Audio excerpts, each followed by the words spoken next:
Alhamdulillah wassalatu wassalamu ala Rasulillah sayyidina Maulana Muhammad ibn Abdillah wa ala alihi wa sahbihi wa mawalah la hawla wa la quwwata illa billah.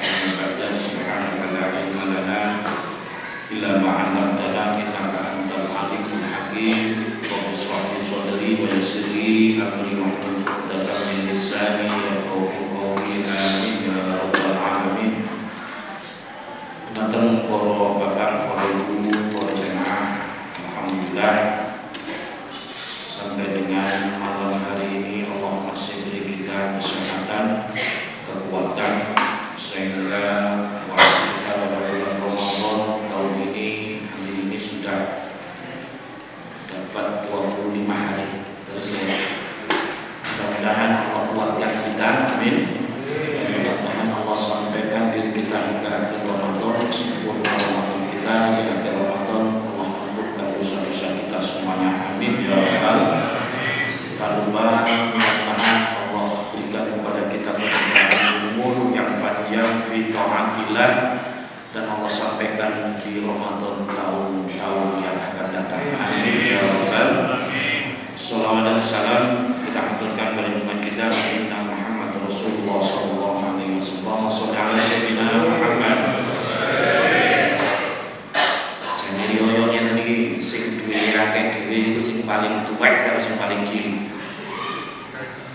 Sing cowok cilik dhewe duwe akeh, sing tuwek dhewe yo duwe akeh. Ya, persoalannya kita ndak tua juga nggak kecil. Jadi ngekek ini mendukur ya ngiso. Mari riyo insyaallah ATM kuriji. Tapi seneng. Terus napa? Sing teko lor ngidul, sing teko kidul ngalor, ngetan mulon dan segala macam ruwet, tapi seneng gitu loh. Itu tradisi, terus adat yang memang sudah dibentuk sedemikian rupa oleh pendahulu-pendahulu kita, ulama-ulama Nusantara ini, sehingga sing desa yang penting nek durung teko mesti ditakon. Kaji wis teko ya. Durung yuk. Durung sing imami. Di akhir Ramadan ini mudah-mudahan bisa membentuk karakter kita menjadi orang yang tawadhu. Amin. Orang yang lebih lembut di hadapan Allah dan di hadapan sesama manusia. Amin.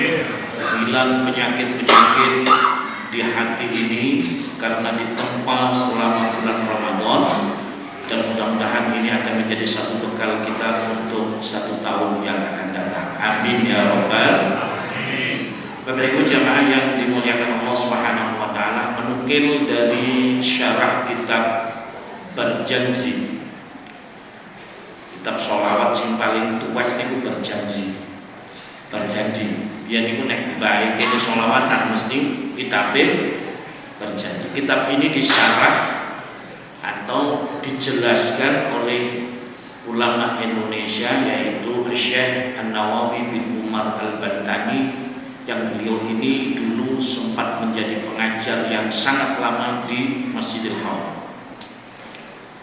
Jadi guru-guru kita, kiai-kiai besar termasuk Pak Hasyim, termasuk ulama-ulama besar di Indonesia dulu itu kalau mondok di Mekah itu salah satu belajarnya kepada Syekh Nawawi.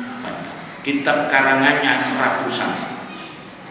Karangan kitab beliau itu ratusan. Salah satunya adalah Syarat Berjanji. Kitab ini dikarang oleh Al-Imam Berjanji. Berjanji itu daerah. Jadi ulama itu sering menggunakan nama terakhirnya itu aslinya mana.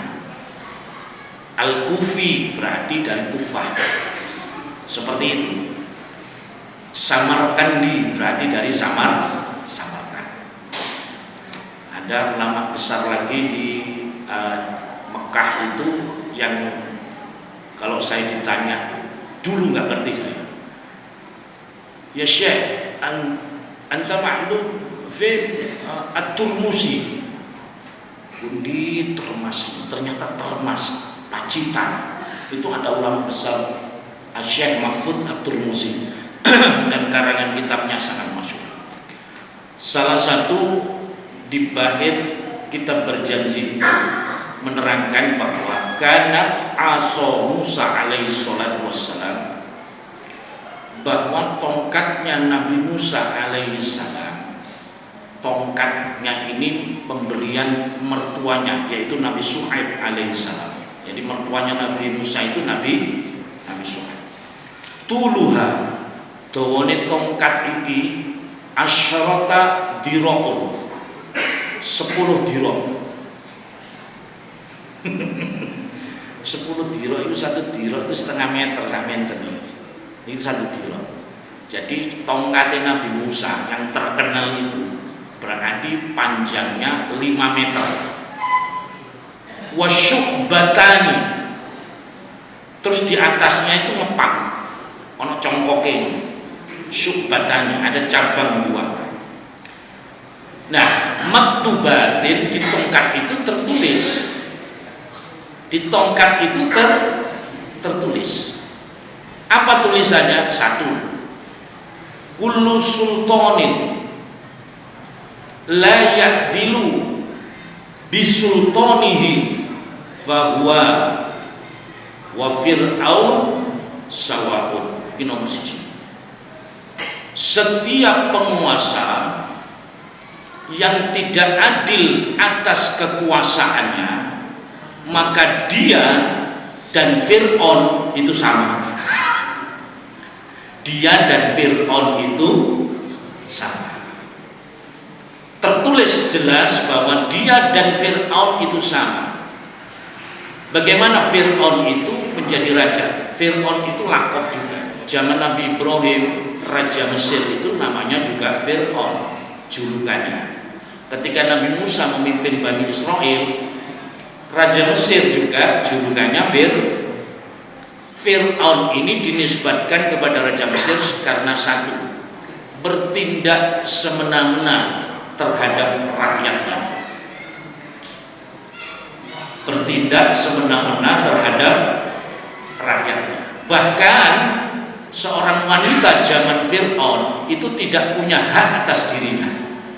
Jadi masih wong tua di anak wedok nek dijaluk Fir'aun itu harus diberikan sampai kehilangan haknya seperti itu. Kemudian yang kedua, Fir'aun ini punya watak bahwa suka mengumpulkan kekayaan dan membangun istananya, ya. Dan yang diperas itu adalah rakyatnya. Bon. Kinten-kinten dinten iki pertelo enggak? Jelas enggak? Jelas ya? Jelas ya? Jelas. Masya Allah. Jadi penguasa si model ngono iku layak dijeluk Fir'aun. Layak dijeluk. Makanya salah satu yang membuat seseorang itu sombong itu karena bijadihi, karena kekuasaannya, karena pangkatnya. Awak dhewe gak melok pangkat, duwe kanca pangkat, kepala dinas ya kan. Sampai duwe urusan nang kedinasan ini. Wis gak apa-apa, iku kepala dinas plek ya aku. Gak melok duwe pangkat, melok sombong. Melok sombong, terus ngono. Jadi inilah bahayanya kekuasaan. Sementara Khalifah Umar bin Abdul Aziz, Khalifah Umar bin Abdul Aziz ini adalah khalifah termasuk generasi mujaddid atau pembaharu Islam. Setiap 100 tahun itu muncul pembaharu. Imam Syafi'i itu yang kelima, tapi yang pertama itu adalah Khalifah Umar bin Abdul Aziz. Semenjak jadi presiden atau khalifah, dalam seneng-senengi susah jadi. Sehingga punya kebiasaan karena kakek buyutnya Sayyidina Umar bin Khattab itu senengane ronda. Ya. Ini ditiru sama ini keturunannya, ini cicitnya ini. Nek bengi ngono keliling. Suatu hari keliling ini sampai kadoan. Sampai kemudian kecapean, nggak ada yang kenal, tidur di masjid, masjid. Menjelang subuh marboti masjid datang, membuka pintu masjid, kemudian nangeni Khalifah Umar bin Abdul Aziz. Tangi, jangan subuh ini, tangi. Saking capeknya ndak bangun, karo marbote langsung dijupukno banyu sak timbul. Siram biur, baru bangun. Alhamdulillah. Jawabannya itu alhamdulillah. Inilah nikmat yang paling nikmat sepanjang aku jadi khalifah. Ini Bapak Presiden yang diguyang banyu. Sing diguyang banyu gak usah ketua takmir ya. Kira-kira ketua takmir keturun di masjid sampai guyang banyu kira-kira diapa namanya? Allah. Inilah bahayanya kekuasaan.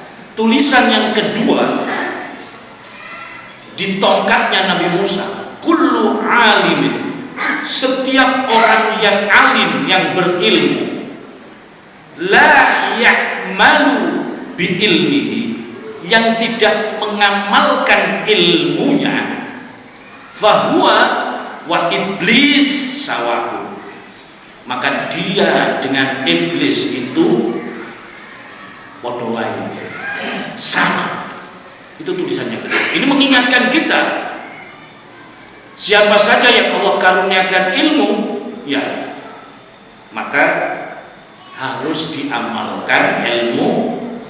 Mencari ilmu itu yang diharapkan adalah manfaatnya ilmu. Jenengan kuliah no anak, tak kuliah no melarang menenek nyambut gaya ini gampang, salah. Ini salah niat. Jadi mencari ilmu, menunggu keberkahan ilmu, sehingga ilmu ini menjadi manfaat. Makanya ilmu pun kalau tidak kemudian kita bisa menyertai ilmu ini dengan akhlak yang baik, maka ilmu itu akan menjadi diri seseorang itu menjadi sombong juga. Wong nek pinter selalu ngeremehno sing kon gak melu-melu kon goblok. Kon gak melu mikir-mikir kon goblok. Jadi ngarani wong bodoh kabeh. Ya. Maka dengan pengingat seperti ini di tongkatnya Nabi Musa, maka ini akan menjadi sesuatu yang mengharuskan kita ketika kita membawa ilmu, maka ilmu ini harus manfaat, harus diamalkan, harus diajarkan kepada orang. Tulisan yang ketiga, kullu ghaniyin, setiap orang yang kaya, la yantafa'u bimalihi, orang yang kaya duitnya akeh, yang tidak kemudian memanfaatkan hartanya ini untuk kebaikan, menghabiskan seluruh hartanya ini untuk kebaikan, fahuwa wa Qarun sawahu, dia sama Qarun itu berarti sama. Dia sama Qarun itu hartanya banyak, sama kuncinya saja itu di bawah 70 kuda, yang kanan kirinya itu ada kotak diganyi kunci nih 70 kuda itu gak cukup sih, itu kunci nih tok. Masyarakat kemudian mengatakan, Qarun, begitu hebatnya kamu, hartamu sebanyak itu. Maka Allah abadikan dalam Al-Quran, qala, Qarun menjawab, innama utituhu ala ilmin indi.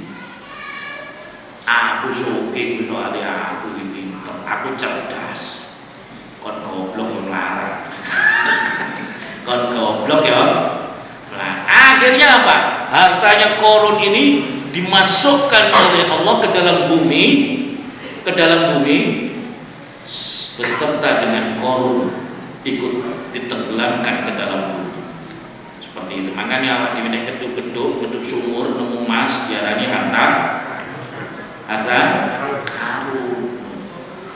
Jadi orang yang hartanya banyak kemudian tidak mau memanfaatkan hartanya untuk membantu fakir miskin, memuliakan anak yatim, membuat sarana-sarana ibadah, pendidikan dan lain sebagainya, maka dia sama Qarun itu sama saja. Sedangkan Nabi Sulaiman juga kaya, Nabi Sulaiman kaya, raja di raja, kaya raya, kemudian penguasa angin, penguasa binatang, bisa menundukkan termasuk jin-jin itu. Rajanya adalah Nabi Sulaiman. Dan kekayaan yang melimpah itu ketika rakyatnya merasakan wong sugih gak koyo Sulaiman. Jawaban Nabi Sulaiman apa? Qala, Allah abadikan dalam Al-Quran, qala hadza min fadli rabbi, ini adalah karunia Tuhanku, liyabluwani aashkur am akfur. Walaupun nek duwe akeh pasti seneng, tapi tidak sadar bahwa itu juga aashkur am akfur. Aku ini termasuk orang yang bersyukur atau orang yang kufur. Jadi wong sugih itu termasuk ujian. Awak dhewe ngarani ujian itu nek melarat tok kan. Diarani nek sugih gak ujian. Lu berat, lebih berat orang yang punya ujiannya daripada orang yang melarat. Nek wong melarat, tulisan yang terakhir di tongkatnya Nabi Sulaiman. Jadi kalimatnya Nabi Sulaiman, hadza mim fadli rabbi liyabluwani aashkur am akfur. Niki sampeyan cekel. Jadi nek sampeyan cek durung duwe Innova Pajero nek ana parkir halaman ngono sampeyan lulus-lulus. Hadza min fadli rabbi. Hadza min fadli rabbi. Ono wong omahe apik delok. Hadza min fadli rabbi.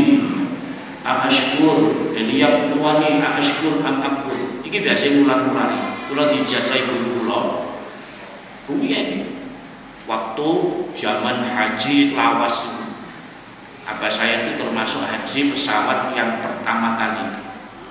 Kula asli menganti. Jadi pesawat gede teko Juanda itu nek nonton nang Mekah. Iku mesti lewat dhukure omah kula. Ya. Mbah kula niku ngajari kula, kok nek pas pesawat haji langsung ya Pak dia, hadza min fadli rabbi. Cek gampang ketularan. Hadza min fadli rabbi. Ya. Nah, begitu. Dan wonten niku nek ansal ijazah mesti perlu praktek. Dan hasilnya ya rada lumayan. Rada lumayan. Dalam percaya mboten percaya kata sampean, Mbak. Iya kan? Dipraktekkan dengan yakin hasilnya lumayan. Yang terakhir tulisan di tongkatnya Nabi Musa, kullu fakirin, setiap orang yang fakir, la sabru ala fakrihi, terus yang tidak sabar atas kefakirannya. Nah ini kalau ujiannya orang kafir, orang fakir itu hanya butuh sabar, butuh sabar atas kekurangannya gitu. Kalau dia tidak sabar atas kefakirannya, maka bahwa wa qalbun sawa'un, maka dia dengan anjing akan dikatakan sama. Nandi ngecer. Akil apa jalan duwe iki jange riyo itu masyaallah. Gak goreng roti. Riyo ora goreng. Jenggong terus. Makanya dia dikatakan wong fakir sing gak sabar atas kefakirannya, maka dia dengan anjing itu sama. Kata dia, nanti nek ana dulur teko desa kono ya asu. Cerita ini cerita kegelisahannya dengan Tuhan itu gak sabar.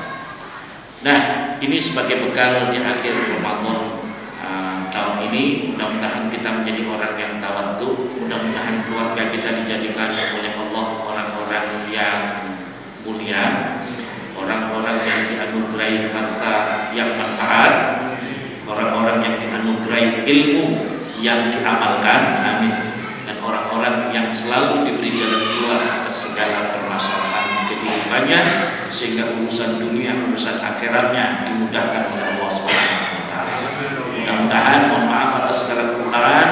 Salam saya untuk keluarga di kampung. Sampeyan cerita, salamnya bataan. Ini tok kuwi ibadah, Pak. Kula titip salam gak sampeyan no dosa sampeyan. Sopo abad tadi sampai naik ngomong guru kulo, guru apa? Ngaji kata 15 guru. Sampai akan guru kulo, biar ini menjadi silaturahim dan ibadah di hari kemenangan setelah kita puasa 1 bulan. Mudah-mudahan manfaat. Wallahu muwaffiq ila